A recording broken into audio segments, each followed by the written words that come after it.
Bonjour à tous, cette magnifique tomate babouchka de 400 grammes, j'aimerais avoir les mêmes l'année prochaine. Donc dans cette vidéo, nous allons voir comment récolter les graines de tomates juste après le générique.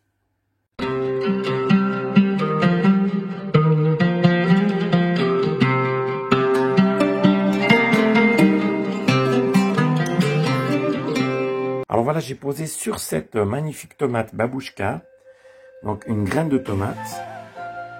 On voit ici vraiment très bien la gélatine qui entoure la graine. Et la nature est très bien faite puisque c'est cette gélatine qui va empêcher la graine de germer et quelque part protéger la tomate. Donc on va regarder maintenant comment enlever cette gélatine et vraiment donner à la graine toute sa capacité de germination. Alors voilà, au fond d'un de mes bacs, j'ai donc mis du papier ménage et toujours ne pas oublier donc de noter pour garder la traçabilité donc des graines que je suis en train de faire. Dans un premier temps, en plus de la tomate, il nous faudra donc un bocal, un couteau qui coupe bien, et puis ensuite dans un deuxième temps, il nous faudra donc une passoire pour filtrer les graines. Alors allons-y.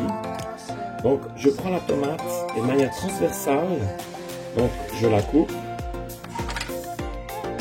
Et on voit bien ici toutes les graines qui sont vraiment juste bien ouvertes. Alors c'est à ce moment-là donc que en même temps je vais donc sortir les graines pour les mettre directement dans le bocal. Regardez comme elle est belle. Un chef-d'œuvre cette tomate. Contrairement aux tomates qu'on trouve dans le marché,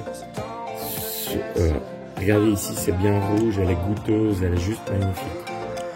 Donc une tomate comme ça va nous donner une centaine de graines et j'en aurai largement suffisamment pour l'année prochaine en une seule tomate. Donc voilà, je sors bien mes graines et je reviens vous voir. Ensuite, à l'aide de la passoire, donc je viens simplement les rincer sous l'eau. Et puis j'en profite juste pour enlever les plus gros morceaux, qui sont d'ailleurs délicieux. Et je vais vraiment garder que les graines, que je vais ensuite placer dans mon pot, ici. Donc j'ai gardé la chair avec laquelle je fais une sauce tomate pour le dîner. Et puis j'ai juste rajouté un petit peu d'eau dans mon bocal que je vais fermer hermétiquement à cause des odeurs. Donc je vais le laisser 4 jours. Et voilà la magie abracadabra. Donc ici, les graines que j'ai fait il y a 4 jours. Et on voit ici qu'elles commencent, il y a un début de moisissure.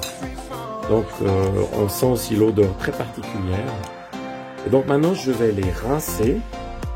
Donc j'ai d'abord bien nettoyé mon tamis pour être sûr qu'il ne reste pas une graine quelque part, pour éviter tout mélange.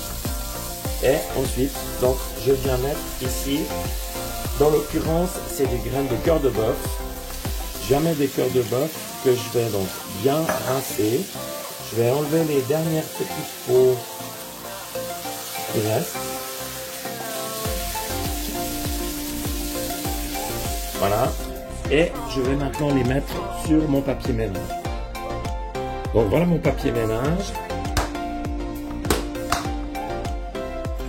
J'essaie juste de répartir les graines pour qu'elles sèchent mieux.